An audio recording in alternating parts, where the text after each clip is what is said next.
বাংলার সকল সম্মানিত সাংবাদিকবৃন্দকে ধন্যবাদ। আপনারা জানেন আমরা আজকে সকাল 10টা থেকে র্যাপিড অ্যাকশন ব্যাটালিয়ন 5 স্থানীয় প্রশাসন এবং ভোক্তা অধিকারের সমন্বয়ে একটা অভিযান করছি।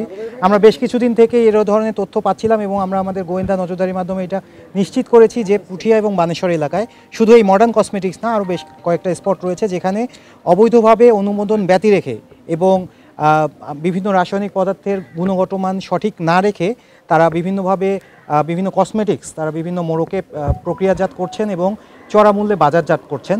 আর এই যেহেতু কেমিক্যালের গুণগত মান ঠিক নয়, এগুলো আমাদের ব্যবহারের জন্য খুবই হুমকি স্বরূপ, যা আমাদের বিভিন্ন ধরনের রোগ ব্যাধি ছড়াতে পারে, ইভেন ক্যান্সার পর্যন্ত এটা গড়াতে পারে। তো আমরা সকল আমাদের স্থানীয় প্রশাসনের সাথে সমন্বয় করে আমরা এই অভিযানটা আজকে করেছি। আপনারা জানেন আমাদের সাথে ছিলেন, আমরা তাদের বিভিন্ন নথিপত্র আমরা চেক করেছি।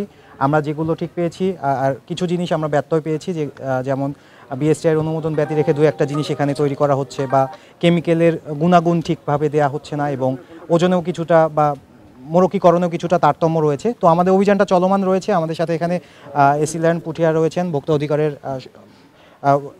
সহকারী পরিচালক রয়েছেন। আমরা অভিযান শেষে আমরা আমাদের আইনানুগ যে প্রক্রিয়া ওইটার দিকে আমরা ইনশাল্লাহ সিদ্ধান্তে উপনীত হব। আমি মেজর আসিফ আল রাজিক, উপপরিচালক র্যাব 5। আর কি কোথাও যাবেন? হ্যাঁ, আমাদের এখানে আরও 2টা স্পট আছে, ওই স্পটে আমাদের অলরেডি লোকজন আছে। আমরা এখান থেকে ইনশাল্লাহ ওই স্পটেও যাব।